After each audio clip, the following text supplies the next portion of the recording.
Assalamualaikum warahmatullahi wabarakatuh. Perkenalkan, nama saya Anggiska Wulandari, NIM 2331033. Tugas membuat video mata kuliah Filsafat Ilmu. Dosen pengampu Bapak Agung Fitra Hadi, MT. Selamat menyaksikan. Filsafat ilmu merupakan induk dari ilmu pengetahuan yang berdasari logika, bahasa, dan matematika. Banyak buku yang menjelaskan tentang filsafat ilmu. Salah satunya buku karangan Profesor Dr. Ahmad Tafsir.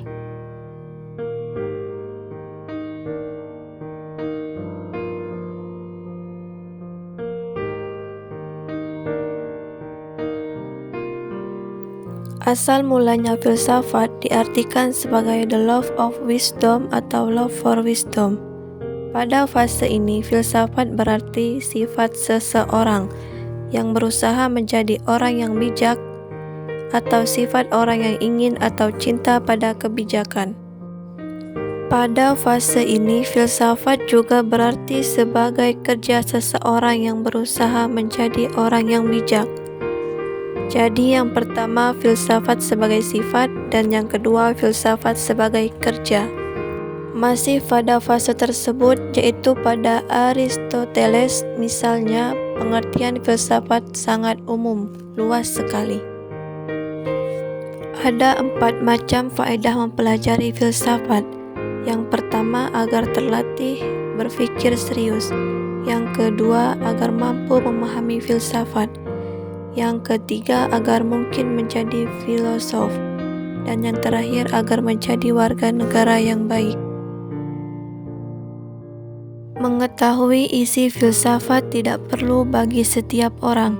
Akan tetapi, orang-orang yang ingin berpartisipasi dalam membangun dunia perlu mengetahui ajaran-ajaran filsafat. Mengapa filsafat perlu untuk dipelajari? Karena sudah disebut sebelum ini, dunia dibentuk oleh 2 kekuatan, yaitu ilmu agama dan ilmu filsafat. Yang dimiliki oleh manusia adalah kebudayaan, yang berdiri di belakang kebudayaan itu adalah agama dan filsafat. Dengan dimilikinya kemampuan berpikir serius, seseorang mungkin saja mampu menemukan rumusan baru dalam menyelesaikan masalah dunia, mungkin berupa kritik maupun usulan. Ada 3 macam metode mempelajari filsafat. Yang pertama, metode sistematis, yang kedua metode historis, dan yang ketiga metode kritis. Hasil berpikir tentang segala sesuatu yang ada dan mungkin ada itu telah banyak sekali terkumpul. Setelah disusun secara sistematis, ia dinamakan sistematika filsafat, disebut juga struktur filsafat. Karena objek penelitian filsafat luas sekali atau objek materia, dan sifat penelitiannya yang mendalam atau objek forma, hasil penelitian itu bertambah terus dan tidak ada yang dibuang. Maka hasil pemikiran yang terkumpul dalam sistematika filsafat menjadi banyak sekali. Oleh karena itu, tidak seorang pun yang berani mengaku ahli dalam filsafat. Secara garis besar, filsafat mempunyai 3 cabang besar, yaitu teori pengetahuan, teori hakikat, dan teori nilai.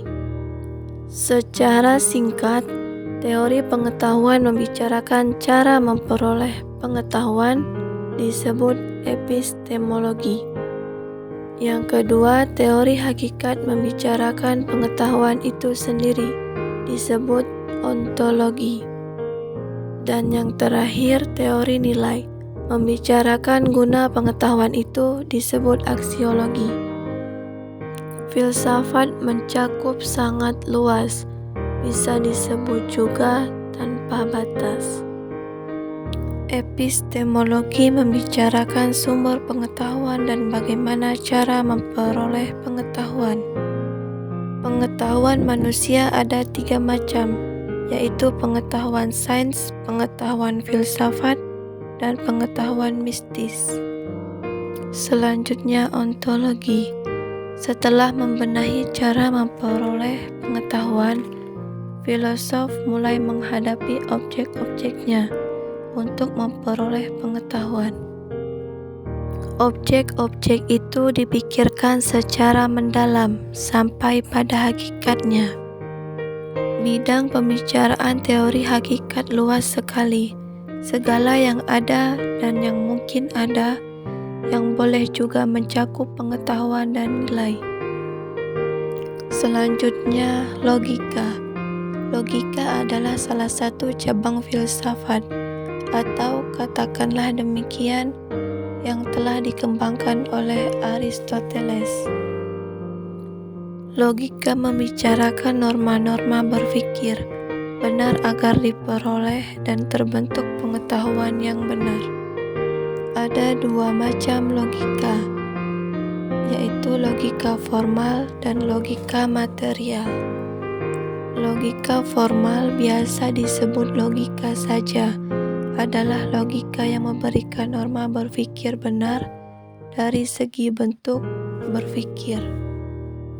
Sedangkan logika material adalah yang meneliti isi kesimpulan.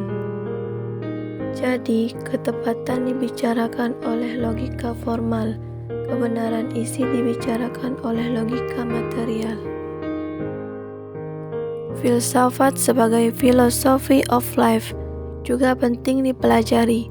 Jika yang pertama itu filsafat dipandang sebagai teori filsafat, maka yang kedua ini filsafat dipandang sebagai pandangan hidup. Fungsinya mirip sekali dengan agama. Ada berbagai cara yang ditempuh orang bila ia hendak menyelesaikan suatu masalah. Kemungkinan ia menyelesaikan masalah itu yang amatlah penting. Filsafat sebagai pusat perhatiannya memecahkan masalah empirik. Biasanya penyelesaian tidak utuh karena fakta empirik tidak pernah utuh. Sesuai dengan sifat filsafat, ia menyelesaikan masalah secara mendalam dan universal. Secara mendalam artinya ia menyelesaikan masalah dengan cara pertama-tama mencari penyebab yang paling awal munculnya masalah. Universal artinya melihat masalah dalam hubungan seluas-luasnya. Seperti kasus pencurian, ia tidak hanya melihat dari segi penjagaan keamanan fisik yaitu ronda malam, tapi juga dari segi kemiskinan yang menyebabkan orang terpaksa mencuri. Selain itu, dilihat dari segi keimanan, biasanya orang mencuri karena lemah imannya. Dapat dikatakan bahwa kegunaan filsafat itu luas sekali. Dimanapun dan pada apapun, filsafat diterapkan memiliki kegunaan. Berdasarkan uraian singkat itu, sudah dapat diketahui bahwa filsafat bagus sekali dipelajari karena besar sekali kegunaannya. Yang terakhir, khulasah, pengantar kepada filsafat yang amat ringkas ini bermaksud menjelaskan apa filsafat itu, apa objek yang ditelitinya, bagaimana cara penelitian filsafat, dan isi atau teori-teori filsafat. Dapat diketahui bahwa filsafat adalah pengetahuan yang diperoleh dengan cara berpikir logis tentang objek yang abstrak logis. Kebenarannya hanya dipertanggungjawabkan secara logis pula. Jika diringkaskan, dapat juga dikatakan bahwa filsafat ialah pengetahuan yang logis yang tidak dapat dibuktikan secara empiris. Definisi ini memang belum lengkap, belum mencakup seluruh konsep yang terkandung dalam istilah filsafat, tetapi telah mampu menunjukkan apa filsafat itu dalam garis besarnya. Sedikit penjelasan tentang filsafat ilmu. Mohon maaf jika ada kesalahan kata kepada Allah. Saya mohon ampun. Terima kasih. Wassalamualaikum warahmatullahi wabarakatuh.